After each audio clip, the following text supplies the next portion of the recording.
My cold husband got $22 million and threw me out in the rain. 30 minutes later, he was begging me to help him. He grabbed my suitcase from the closet, started throwing my clothes into it like they were garbage, and when I tried to stop him, he just pushed past me. Have you ever had someone you trusted completely just tear your heart out with their bare hands? Hi viewers, kindly tell us where you're watching from and what time it is. Warm welcome to the family. Enjoy the story. Imagine standing in the pouring rain, shivering, while the man who once vowed to love you forever locks the doors of your own house. All because he just inherited $22 million. That's exactly what happened to me. But here's the twist. Only 30 minutes later, that same man was on his knees, begging me for help. What could possibly turn a rich, cold-hearted husband into a desperate man in less than an hour? Stick with me, because this story will leave you questioning everything you thought you knew about money, marriage, and loyalty. Have you ever loved someone who made you feel invisible? Someone who treated your heart like spare change they could toss around whenever they felt like it?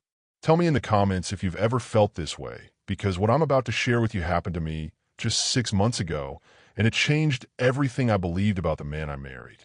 My name is Tasha, and I thought I knew my husband Marcus. We met at a charity event in Charlotte, North Carolina, where I was volunteering after my nursing shift. He was this smooth-talking guy from Dallas, working his way up in corporate New York, and somehow between the laughter and late-night phone calls, I fell for his charm. Back then, he didn't have money. We lived in a tiny apartment in New Jersey, splitting grocery bills and dreaming about the future together. But money changes people. And when I say changes, I mean it transforms them into someone you don't recognize anymore. The night everything fell apart started like any other Tuesday in our cramped New Jersey apartment.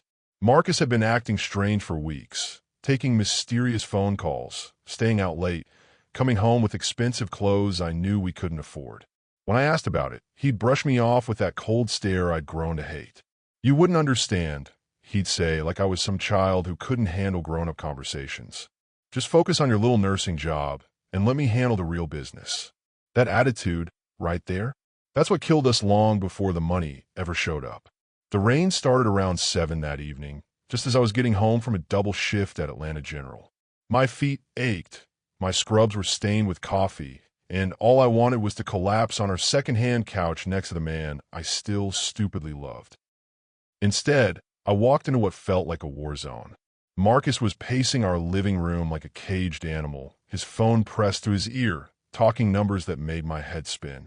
When he finally hung up, he looked at me with this expression I'd never seen before, like he was seeing me for the first time and didn't like what he found. "Pack your stuff," he said, just like that. No explanation, no emotion, just 3 words that hit me like a slap. "What are you talking about?" I dropped my purse by the door, my heart already racing because something in his voice told me this wasn't one of his usual mood swings.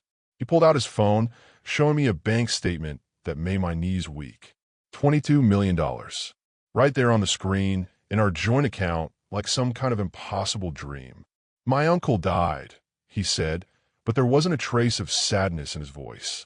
Just this cold satisfaction that made my skin crawl. "Left me everything. And you know what that means." I stared at those numbers, trying to process what this meant for us, for our future, for all the struggles we'd been through together. Maybe now we could finally relax. Maybe he'd finally treat me like I mattered. Maybe it means I don't need you anymore. Those 6 words shattered my world faster than any earthquake could have destroyed our apartment. I watched this man I'd loved for 3 years, this man I'd worked double shifts to support, this man I believed in when nobody else would, turn into a stranger right before my eyes. "Marcus, what are you saying?" My voice came out smaller than I wanted, but I couldn't help it. The ground beneath me was shifting, and I couldn't find anything solid to hold on to. He laughed, but there was no humor in it. Just this bitter sound that made my stomach turn. "I'm saying you can go back to Atlanta, back to your little nursing life, back to being nobody special. Because now, I can have anyone I want." The cruelest part wasn't just the words. It was the way he said them, like he'd been thinking about this for months, like he'd been waiting for this moment to finally tell me what he really thought of our marriage. Have you ever had someone you trusted completely just tear your heart out with their bare hands?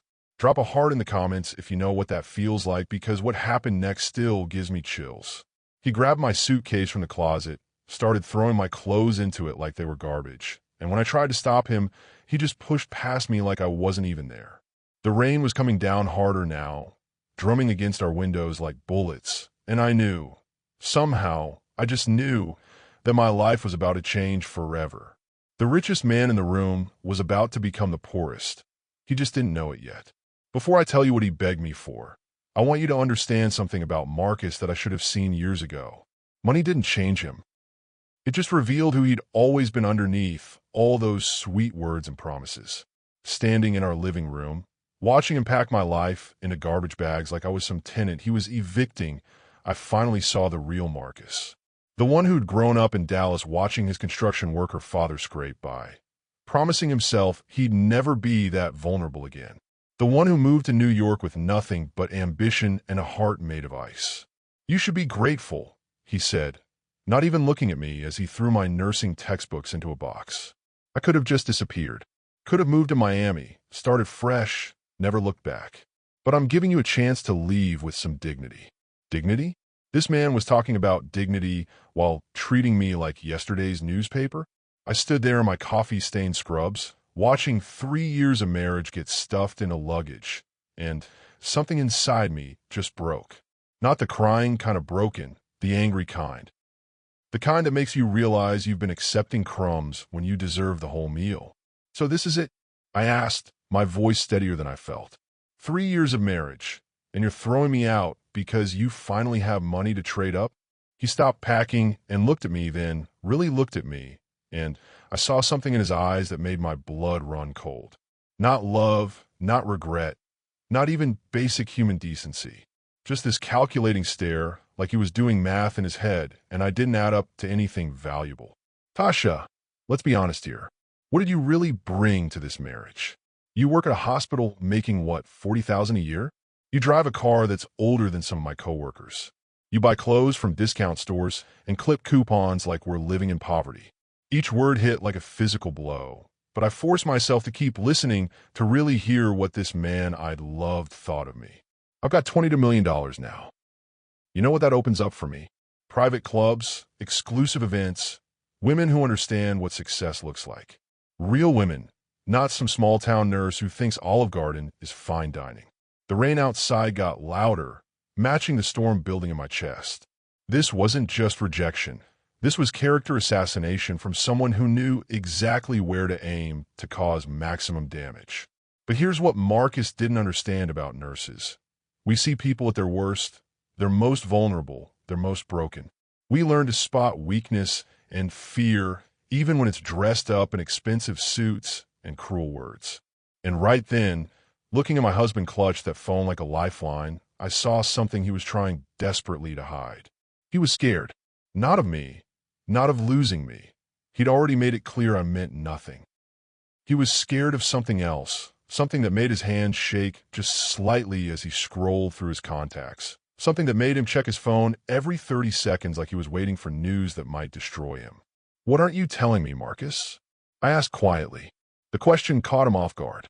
His face went white for just a second before that cold mask slammed back down. "Nothing that concerns you anymore. Get your stuff and go." That's when he did it. Grabbed my arm, not gently, not like a husband saying goodbye to his wife, and steered me toward the door. The rain was coming down in sheets now, turning our quiet New Jersey street into a river, and I knew if he put me out there, I'd be soaked to the bone in seconds. "Marcus, please. It's pouring. Can't this wait until morning?" He looked at me like I'd asked him to give me half his inheritance. "My driver will be here any minute. I've got dinner plans in the city with some important people. People who matter. People who matter. Not his wife of 3 years. Not the woman who'd worked double shifts to keep food on our table when he was between jobs. People who mattered. Have you ever had someone make you feel like you were taking up space in your own life? Comment below if you felt that small, because what happened next changed everything for both of us. He opened that door, pushed my suitcase out into the storm, and pointed like he was directing traffic. "Go." One word. 3 letters. The end of everything I thought I knew about love. She'd spent her life believing love was enough, until the night she learned that money could turn a man into a monster in less time than it takes to order pizza. The door slammed behind me with the finality of a coffin lid closing. I stood on our front porch, rain immediately soaking through my scrubs, watching through the window as Marcus moved around our apartment like I'd never existed. He was already on his phone again, probably calling some fancy restaurant to make reservations for his new life. My suitcase was getting heavier by the second as the rain soaked into my clothes, but I couldn't move. Where was I supposed to go? Back to Atlanta? To my sister's couch? To some cheap motel where I could figure out how to rebuild my life from scratch? The neighbor's curtains twitched. Mrs. Rodriguez from next door cracked her window just enough to peek out, her face full of that mixture of pity and curiosity that makes you want to disappear completely. I could see her whispering to someone behind her, probably her husband, probably telling him about the drama happening right outside their door. That's when the shame hit me harder than the rain. Not just because my husband had thrown me out, but because I'd let it happen. I'd stood there and taken every cruel word, every dismissive gesture, every sign that I meant nothing to him. What kind of person does that? What kind of woman just accepts being treated like garbage? The kind who believed love was enough, I guess. The kind who thought if you just kept trying, kept sacrificing, kept believing, eventually the person you loved would see your worth. I was dragging my suitcase toward the street, trying to figure out if my phone had enough battery to call an Uber when I heard it. Marcus's voice through the thin apartment walls, but different now. Higher pitched. Desperate. What do you mean frozen? No, that's impossible. I just checked the account 3 hours ago. I stopped walking. Something in his tone made every instinct I developed as a nurse kick in. That ability to sense when someone's world was falling apart, even when they're trying to hide it. This has to be some kind of mistake. Call the probate lawyer. Call him right now. I don't care what time it is. The rain kept coming, but I found myself moving closer to our living room window, close enough to hear, but hidden by the shadows of our neighbor's hedge. I know I shouldn't have listened. I should have just called that Uber and started my new life. But something kept me there, something that sounded like the universe preparing to balance the scales. Lawsuits? What lawsuits? My uncle died of a heart attack. How could there be? Marcus's voice cracked on that last word, and I heard something I hadn't heard from him in years. Genuine fear. Not the fake concern he put on when his boss called him into meetings, not the surface worry about missing some networking event. Real, bone-deep terror. I pressed closer to the window, my wet clothes clinging to my skin, my heart pounding so loud I was afraid he'd hear it over the rain. Through the gap in our curtains, I could see him pacing our tiny living room, his free hand running through his hair over and over like he was trying to physically hold his world together. Embezzlement? Money laundering? That's impossible. Uncle Robert ran a construction company. He didn't. The silence that followed was so complete I could hear my own breathing. Then Marcus made a sound I'd never heard from him before, a broken, desperate noise that might have been a sob if it came from anyone else. His phone clattered to the floor. He sank onto our couch, the same couch where we'd once talked about our dreams, where we'd planned our future, where he'd promised to love me forever, and put his head in his hands. That's when I realized something that made my soaked clothes feel warm by comparison. In exactly 30 minutes, Marcus had gone from thinking he owned the world to discovering his world owned him instead. Have you ever watched someone's life collapse in real time? Tell me in the comments if you've seen karma work that fast, because what I witnessed next still gives me chills. The front door opened. Chapter 4. The beggar at the door, 550 words. He walked into her world like he belonged there, but now he was crawling back like a man who'd lost his way home. Marcus stood in the doorway, and I barely recognized him. The confident, cruel man who'd thrown me out 30 minutes ago had vanished, replaced by someone who looked like he'd aged a decade in half an hour. His expensive shirt was wrinkled, his hair disheveled, and his eyes, God, his eyes looked haunted. Tasha. My name came out like a prayer, like he was testing to see if I'd still answer to it. Please, I need to talk to you. I stood there on the sidewalk, rain dripping from my hair, my suitcase handle cutting into my palm, and felt something I never expected to feel in that moment. Power. For the first time in our entire marriage, Marcus needed me more than I needed him. Talk. I laughed, but there wasn't any humor in it. 30 minutes ago, you couldn't get me out of here fast enough. Now you want to talk. He stepped out into the rain, not caring that his designer shirt was getting soaked, not caring that the neighbors were definitely watching now. Mrs. Rodriguez had given up all pretense and was standing right at her window, probably recording everything on her phone for the neighborhood group chat. The money, he started, then stopped, looking around like he was afraid someone might overhear. The inheritance. It's not. There are problems. Problems. That's what he called the collapse of his entire fantasy life. Problems. I should have walked away right then. Should have called that Uber, gone to my sister's house in Atlanta, started over somewhere he couldn't find me. Any self-respecting woman would have told him exactly where he could put his problems and walked off into the night. But something in his voice stopped me. Maybe it was the nurse in me, trained to respond to people in crisis.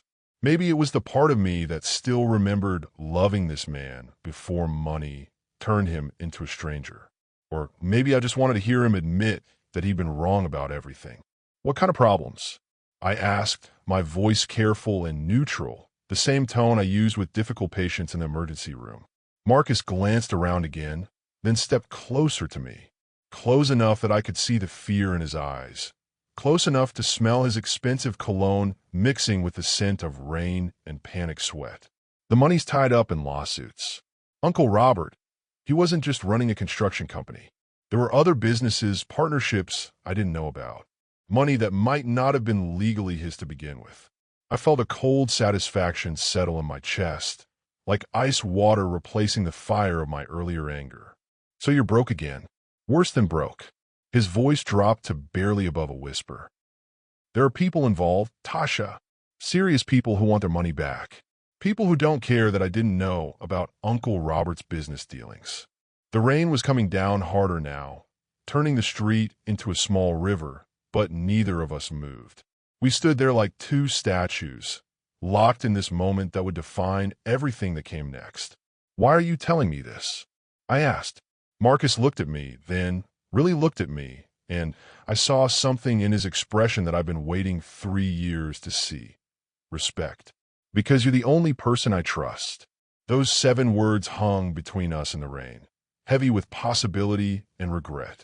Have you ever had someone realize your worth only after they'd thrown it away? Drop a comment if you've been in this position, because what I did next surprised even me. I picked up my suitcase handle and started walking toward the house. She built walls her entire life, but he didn't try to break them. He simply waited at the door until desperation forced him to knock. Walking back into our apartment felt like entering a crime scene. Everything was exactly as Marcus had left it when he'd thrown me out. My clothes still scattered across the floor, boxes half-packed with my life. The couch cushions askew from where he'd been sitting when his world collapsed. But the energy in the room was completely different now. The cold anger that had filled every corner 30 minutes ago had been replaced by something desperate and electric. Marcus followed me inside, closing the door behind us like he was shutting out more than just the rain. I set my soaked suitcase down and turned to face him, crossing my arms over my wet scrubs. Okay, start talking. And this time, tell me the truth about everything. He ran his hands through his wet hair, leaving it sticking up in directions that would have horrified the image-conscious man who dismissed me earlier. Uncle Robert owned a construction company. Marcus's face went pale. Real estate deals that never happened. Development projects that existed only on paper. Classic Ponzi scheme stuff, except Uncle Robert was just the middleman. The real players are still out there, and they want their money back. I sank onto our couch, the same couch where he'd told me he didn't need me anymore, and tried to process what he was saying. How much money are we talking about? More than the inheritance. Way more. His voice cracked on those last words. The lawyers are saying the estate might owe upwards of $40 million. Everything Uncle Robert owned, everything he left me, it's all going to be seized. And if that's not enough to cover the debts. He didn't finish the sentence, but he didn't need to. I'd watched enough crime shows to know what happened to people who couldn't pay back money to the kind of investors who work through middlemen and shell companies. So what you're telling me, I said slowly, is that 30 minutes ago you threw me out because you thought you were rich, and now you're back because you're not just poor, you're in danger. Marcus flinched like I'd slapped him. I know how it sounds. Do you? I stood up, and suddenly all the anger I'd been pushing down came rushing back. Because it sounds like you decided I wasn't good enough for your new life, and now that your new life has fallen apart, you want me to be your safety net. That's not, he started, but I cut him off. That's exactly what this is, Marcus. You literally told me you could have anyone now. You said I was nobody special. You called me a small-town nurse like it was something shameful. And now what? Now you need the small-town nurse to help you figure out how to survive. The silence stretched between us, filled with the sound of rain against windows and the weight of everything that had been said and couldn't be taken back. Marcus stood there looking like a man who just realized he'd burned down his own house while he was still living in it. But then he did something that caught me completely off guard. He got on his knees, right there in our living room. This proud man who'd spent 3 years making me feel small dropped to his knees on our cheap carpet and looked up at me with tears in his eyes. I was wrong about everything, he whispered. About you, about us, about what matters. I'll let money make me into someone I hate. And by the time I realized it, I'd already lost the only thing that was ever real in my life. His hand reached out toward me, stopping just short of touching my fingers. I'm not asking you to forgive me. I'm not asking you to forget what I said or how I treated you. I'm just asking, no, I'm begging for one chance to make this right. The rain kept falling outside, but inside our apartment, everything had gone completely still. Have you ever had someone break your heart and then hand you the pieces, asking you to put it back together? Tell me in the comments what you would do, because what happened next changed both of our lives forever. I looked down at this man on his knees, this man who'd shattered my world, and then watched his own world shatter in return, and made a decision that terrified me more than his rejection had. I reached out and took his hand. She showed up at his door, soaked from the rain, not for charity or business, but because for the first time in her life, she wanted something just for herself. Taking Marcus's hand didn't mean I forgave him. It didn't mean I trusted him. It meant I was tired of being the woman who always walked away from difficult conversations, who always took the easy road, who always let other people define what she deserved. His fingers were shaking against mine, and I could feel the tremor run through his whole body like an earthquake. This man who'd been so sure of himself an hour ago now looked like he might collapse if I let go. Get up, I said quietly, and tell me exactly who these people are and what they want. Marcus stood slowly, like his legs weren't quite steady, and sank onto the couch beside me. Not touching, but close enough that I could feel the heat from his body, close enough to smell that expensive cologne mixed with fierce sweat and rain. The main investor is a guy named Vincent Carrera. He runs legitimate businesses on the surface, restaurants, real estate development, but the money he gave Uncle Robert to invest came from other sources. Sources that don't show up on tax returns. My nurse training kicked in, the part of me that stayed calm in emergencies, that could think clearly when other people were falling apart. How much does this Vincent person think you owe him? $12 million. The number hit me like a physical blow. 12 million. That was more money than I'd make in 10 lifetimes of nursing. More money than most people ever saw in one place. And if you can't pay, Marcus looked at me then, and I saw something in his eyes that made my blood run cold. Not just fear, resignation. Like he'd already accepted what was coming. People who steal from Vincent Carrera don't usually get to worry about paying it back for very long. The weight of what he was saying settled over me like a blanket made of ice. My husband, the man I'd loved, the man who'd just destroyed our marriage over money, was talking about dying, about disappearing, about violence that happened to other people in other stories, not to nurses from Atlanta married to corporate climbers from Dallas. How long do we have? The question came out before I realized I'd said we instead of you. Marcus heard it too. His head snapped up, and for the first time since he'd come crawling back, I saw a flicker of hope in his expression. 3 days, maybe less. Vincent's people have already been asking questions about where I live, where I work. They know about you. They knew about me. These dangerous people that my husband had gotten mixed up with through no fault of his own now knew I existed. Knew where I worked, where I lived, probably knew my schedule and my sister's address, and everything else about my small, safe life. Marcus!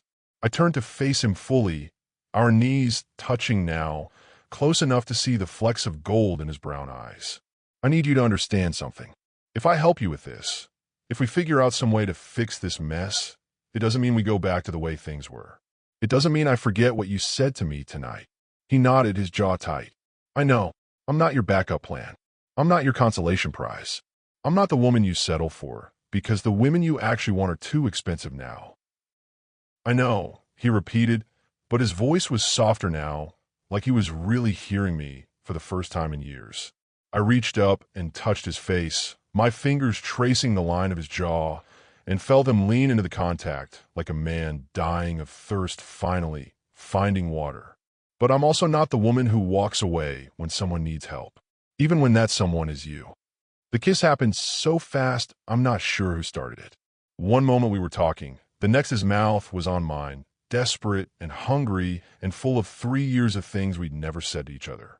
His hands tangled in my wet hair, pulling me closer, and I let him because suddenly I was just as desperate, just as hungry for something real in the middle of all this chaos. When we broke apart, we were both breathing hard, and I could see my own surprise reflected in his eyes. Tasha, he whispered against my lips. Don't, I said, pressing my finger to his mouth. Don't say anything romantic. Don't make promises you might not live to keep. Just let this be what it is. What was complicated. What was dangerous. What it was the first time in our entire marriage that I felt like an equal partner instead of a supporting character in a story. Have you ever kissed someone while your world was falling apart around you? Tell me in the comments if you know what that desperation tastes like, because what happened next tested every boundary we'd ever drawn. The phone rang. Running was the only thing she knew how to do perfectly, until the day's silence became more dangerous than staying. Marcus's phone buzzed against the coffee table like an angry wasp, and we both froze. The caller ID showed a number neither of us recognized, just 10 digits that somehow looked threatening in the dim light of our living room. Don't answer it, I whispered, but Marcus was already reaching for the phone. Vincent? His voice came out steady, but I could see his free hand shaking against his knee. I couldn't hear the other side of the conversation, but I didn't need to. Marcus's face told me everything. The way his skin went pale, the way his jaw clenched, the way he looked at me like he was memorizing my face for the last time. Understand, he said finally. Tomorrow night. Yes, I'll be there. He hung up and set the phone down with the careful precision of someone trying not to break something valuable. What did he say? Marcus rubbed his face with both hands, and when he looked at me again, I saw a man who'd just been handed his own death sentence. He wants to meet. Tomorrow at midnight. Some warehouse in Queens.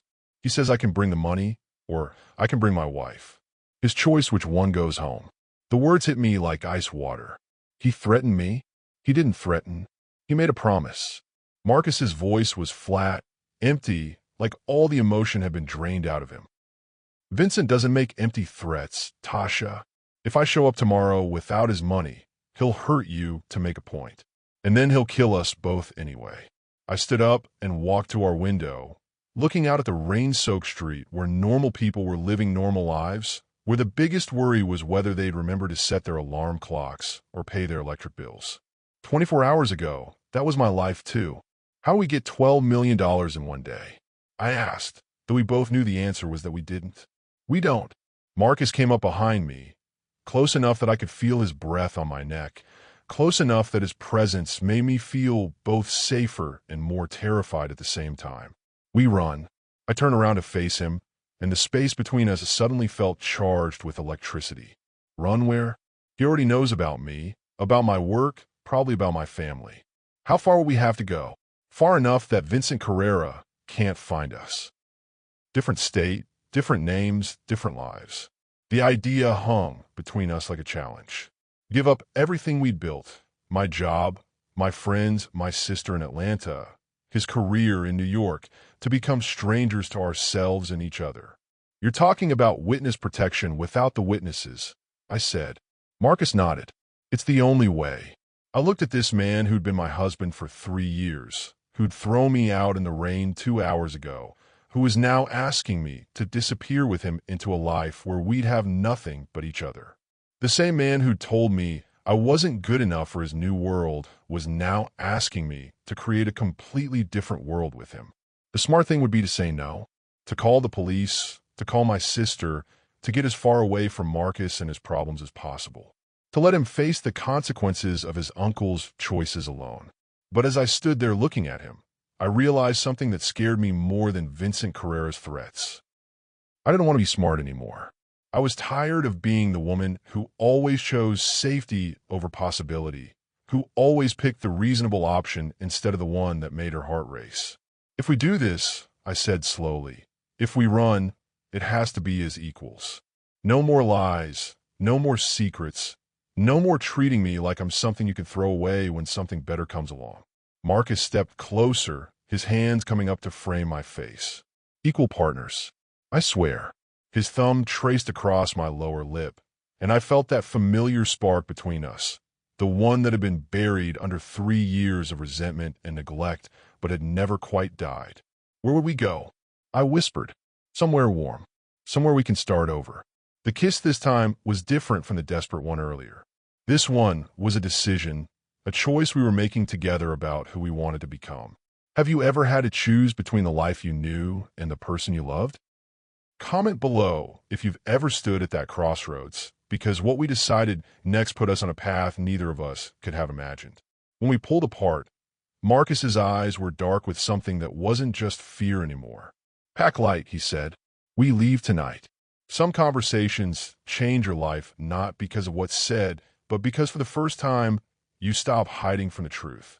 We had 6 hours before dawn, 6 hours before Vincent Carrera would start looking for us in earnest, 6 hours to disappear completely. But first, I needed answers to questions I should have asked years ago. Sit down, I told Marcus, pointing to our kitchen table. Before we run away together, before we become Bonnie and Clyde, before we throw away everything we've ever known, I need the truth about us. All of it. Marcus looked like he wanted to argue, to remind me that every minute we spent talking was a minute closer to Vincent finding us. But something in my voice must have told him this wasn't negotiable. He sat. Why did you really marry me? I asked, taking the chair across from him. Not the story you told your friends, not what you put in your wedding vows. The real reason. Marcus was quiet for so long, I thought he might not answer. When he finally spoke, his voice was barely above a whisper. Because you were safe. The word hit me harder than any insult he'd thrown at me earlier. Safe. Like I was some kind of insurance policy, some backup plan in case his bigger dreams didn't work out. Safe how? You weren't going anywhere. You had your job, your routine, your small dreams. You weren't going to push me to be better than I was or demand more than I could give. You were. He stopped, like he realized how this was going to sound. I was what, Marcus? You were grateful. For everything I did, every small gesture, every time I paid for dinner or remembered your birthday. You acted like I was doing you some huge favor by being with you. I felt something twist in my chest, a mixture of hurt and recognition because he wasn't wrong. I had been grateful. I'd spent our entire marriage feeling lucky that someone like him had chosen someone like me. And that made it easy for you to treat me like I didn't matter. Yes, the admission came out flat and honest. I knew you'd never leave, no matter how I acted. I knew you'd always be there when I needed you. I stood up and walked to our window, looking out at the empty street while I processed what he'd just told me. 3 years of marriage summed up in a few sentences. I'd been convenient, and he'd been selfish, and we'd both pretended it was love. What about tonight? I asked without turning around. Why do you need me now? And don't tell me it's because you love me, because we both know that's not the whole truth. You're right. His voice was closer now. He'd gotten up from the table, was standing just behind me. I need you because you're the only person who's ever stayed when things got difficult. Everyone else in my life, my friends, my colleagues, even my family, they're all fair-weather people. When the money was good, they loved me. When the money's gone, they're gone too. But you came back. Even after I threw you out, even after I said those horrible things, you came back. Not because you had to, not because I forced you to, but because that's who you are. I turned around to face him and saw something in his expression I'd never seen before. Respect. Not gratitude. Not convenience, but actual respect for who I was as a person. So you need me because I'm reliable. I need you because you're strong. He stepped closer, his hands reaching up to touch my face. I've spent 3 years trying to make you smaller, trying to convince you that you were lucky to have me, when the truth is I was terrified you'd figure out that I was the lucky one. The words hung between us, honest and raw, and 3 years too late. Why were you terrified? Marcus's eyes closed for a moment, and when he opened them, I saw this scared little boy from Dallas who'd grown up watching his father struggle, who'd promised himself he'd never be vulnerable like that. Because if you realized your own worth, you'd leave. And I'd be alone with all the parts of myself I don't like very much. The confession broke something open inside my chest, some wall I'd built to protect myself from hoping he could change. And now I'm more scared of losing you than I am of Vincent Carrera. Now I'd rather die as your equal partner than live knowing I threw away the best thing that ever happened to me. His hands were shaking against my cheeks, and I realized we were both crying. Marcus, I whispered, I know I don't deserve another chance. I know I've used up all my chances and then some. But if you'll let me, I want to spend whatever time we have left showing you what it looks like when someone loves you the way you should have been loved all along. The kiss this time was different from all the others. Not desperate, not hungry, but reverent. Like he was kissing me for the first time, like he was finally seeing me for who I really was. Have you ever had someone apologize not just for what they did, but for who they were when they did it? Drop a heart in the comments if you know what that kind of honesty feels like. When we broke apart, I knew our decision was made. Where do we start over? I asked. Somewhere no one knows our names. She invited him into her world, not as a visitor, but as a challenge. Prove you want me, not just what I represent. We had 4 hours until sunrise, 4 hours to pack up our lives and disappear forever. But first, I had something to prove, to Marcus, to myself, to the woman I'd been who always accepted whatever crumbs fell from other people's tables. Bedroom, I said, taking his hand and leading him down our narrow hallway. Now, Marcus followed without question, but I could feel his confusion in the way his fingers tightened around mine.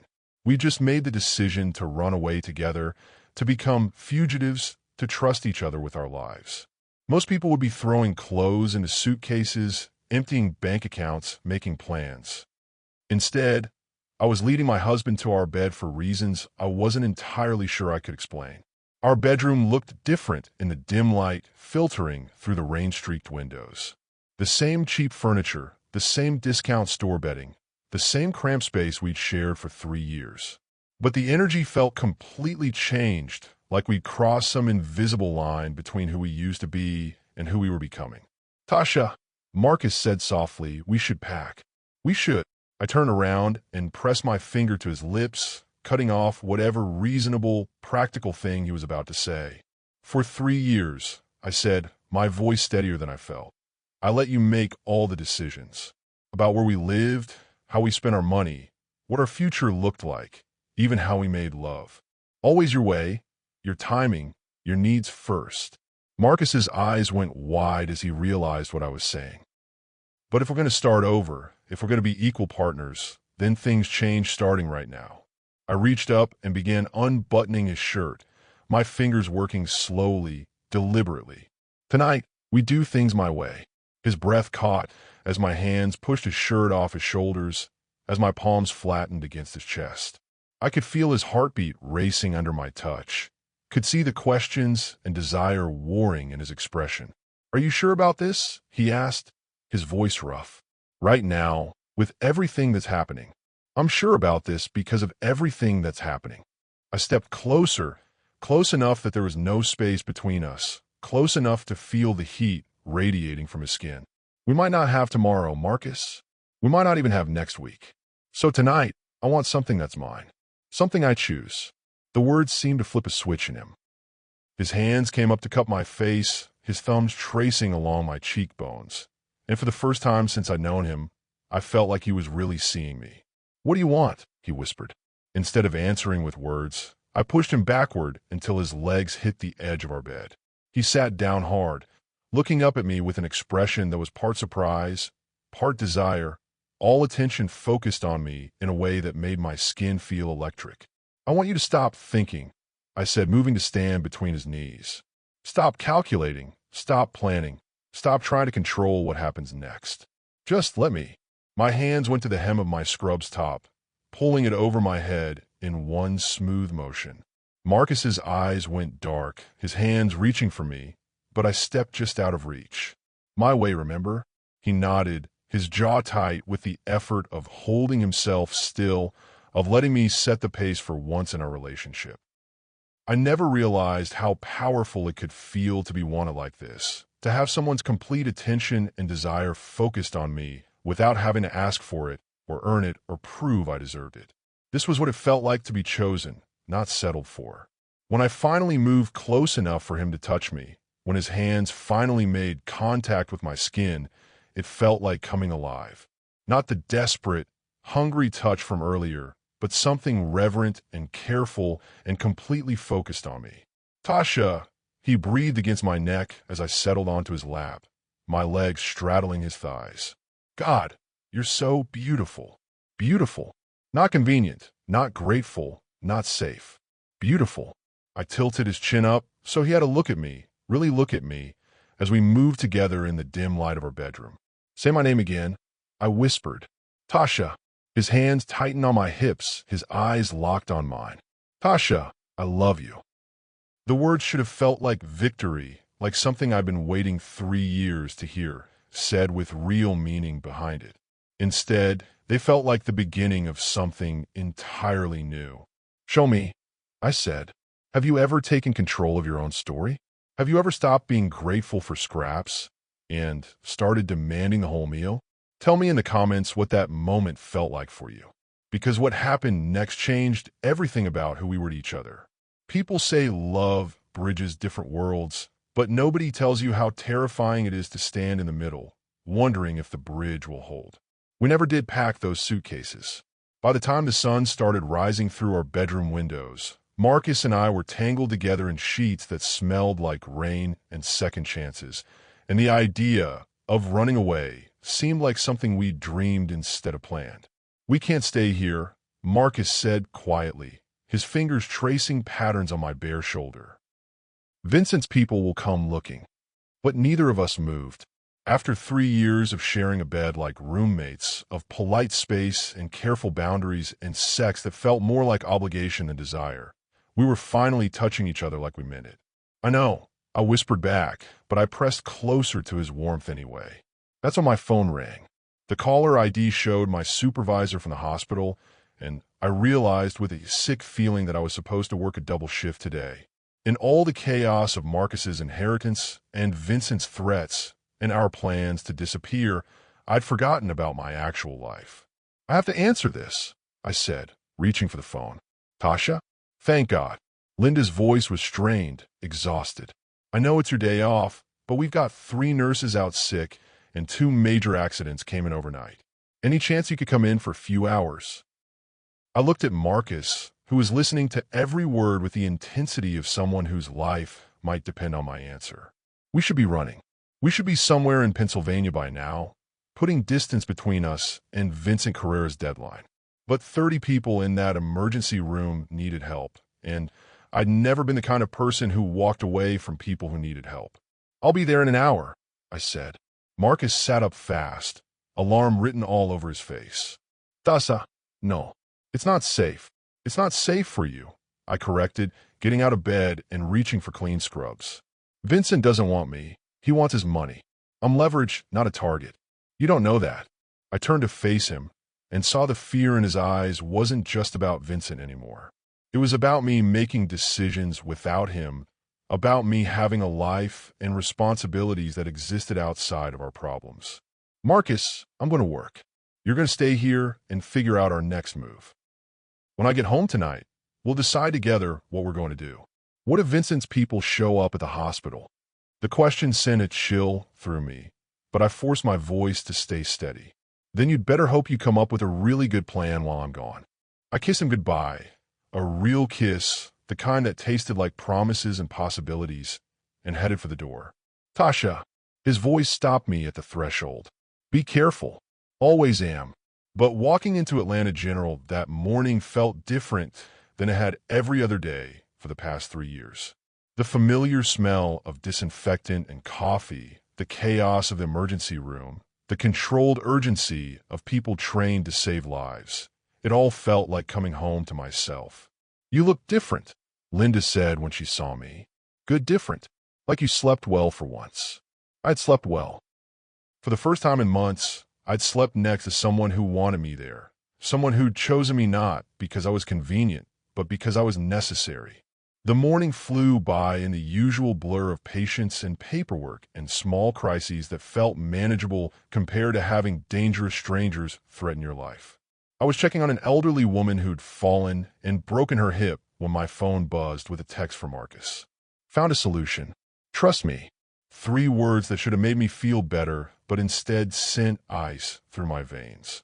In my experience, when men said, "Trust me," while they were making unilateral decisions, it usually meant they were about to do something stupid and heroic that would get them killed. I called him immediately. No answer.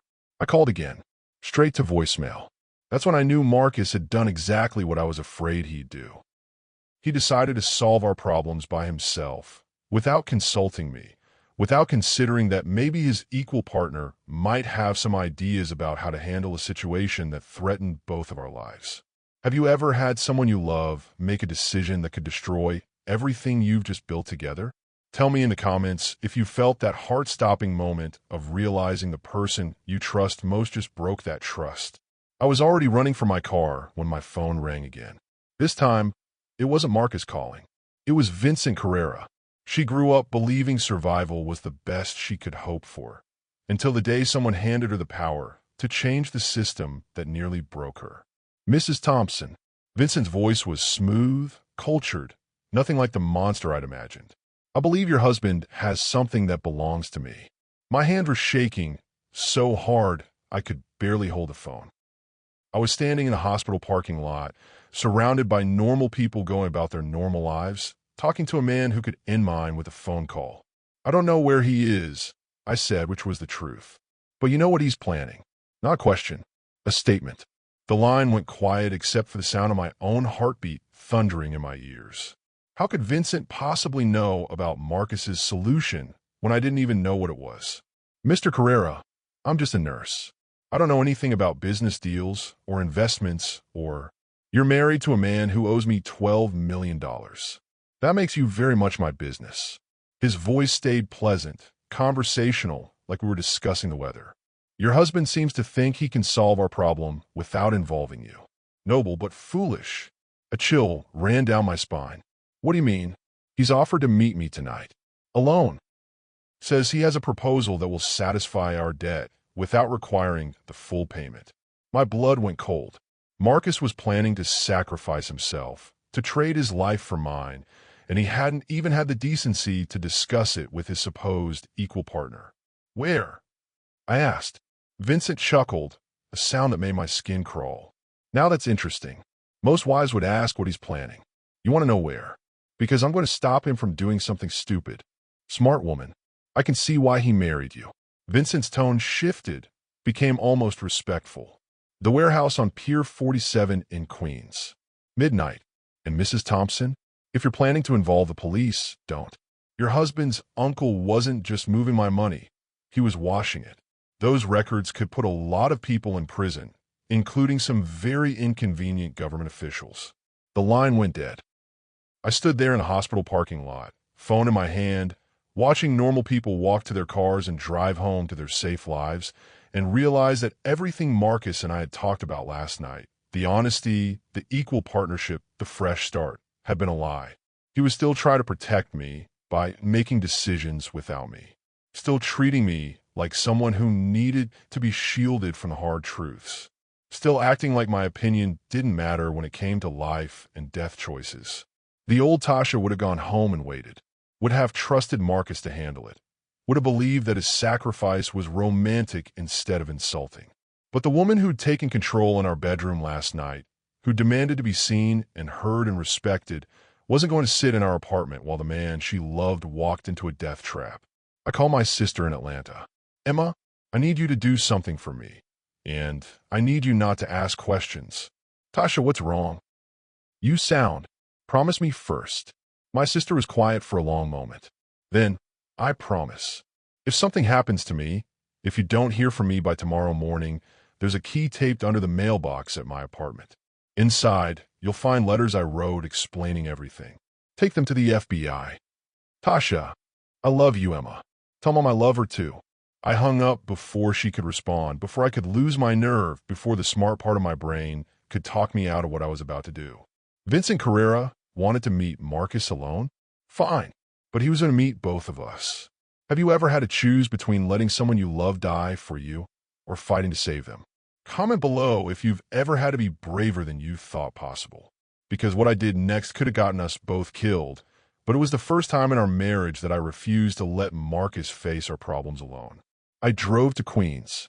The world loves to tear down what it doesn't understand. A street girl with a rich man, a powerful CEO with a nobody from Brooklyn. But what they didn't know was that judgment only made them hold on tighter. Pier 47 looked exactly like the kind of place where bad things happen to good people. Abandoned warehouses, broken streetlights, the smell of the East River mixing with decades of industrial decay. This wasn't a neighborhood where nurses from Atlanta were supposed to find themselves at 11:30 at night. But here I was, parked behind a rusted shipping container, watching Marcus's car pull up to the main warehouse. Even from a distance, I could see the tension in his shoulders, the way he kept checking his phone, the careful way he got out of the car like he expected someone to start shooting. He looked smaller than usual in the harsh light of a single working street lamp. Not the confident corporate climber who dismissed me 12 hours ago. Not even the desperate man who'd begged for my help. Just someone who was scared and trying not to show it. 3 black SUVs pulled up before Marcus even made it to the warehouse door. Professional, coordinated, the kind of entrance that said Vincent Carrera didn't take chances with people who owed him money. Vincent himself stepped out of the middle vehicle, and he was nothing like I'd expected. Medium height, expensive suit, the kind of man who could blend into any corporate boardroom or charity gala. If I'd passed him on the street, I would have thought he was someone's accountant. But the 6 men who flanked him weren't accountants. They moved like soldiers, like people who'd done this before, like people who wouldn't hesitate to hurt Marcus if Vincent gave the word. I couldn't hear the conversation from my hiding spot, but I could see Marcus's body language change as Vincent spoke. His shoulders dropped, his head tilted down, and I realized he was accepting whatever death sentence Vincent was offering. That's when I got out of my car. The smart play would have been to call the police, to let the professionals handle it, to stay safe and hidden while other people solve our problems. But watching Marcus stand there alone, preparing to die for mistakes that weren't even his, made something fierce and protective rise up in my chest. I'd spent 3 years being the woman who stayed home while Marcus faced the world. Tonight, that ended. Vincent Carrera. My voice carried across the empty pier as I walked toward them. My hands visible, my steps steady despite the terror coursing through my veins. All 7 men turned toward me, and I saw Marcus's face go white with horror. "What are you doing here?" he whispered. "Being your equal partner," I said, never taking my eyes off Vincent. Like we agreed. Vincent smiled, and it wasn't entirely unpleasant. "Mrs. Thompson, how refreshing. Your husband was just explaining why I should accept $50,000 instead of $12 million. Perhaps you have a more realistic proposal." The moment stretched between us like a wire pulled too tight. Marcus looked like he wanted to throw himself between me and Vincent's men. Vincent looked genuinely curious about what I might say. And I stood there, a nurse from Atlanta who'd never negotiated for anything more valuable than a decent work schedule, preparing to bargain for our lives. "Actually," I said, my voice steadier than I felt, "I do. Have you ever bet everything on a single moment? Tell me in the comments if you've ever had to find courage you didn't know you had."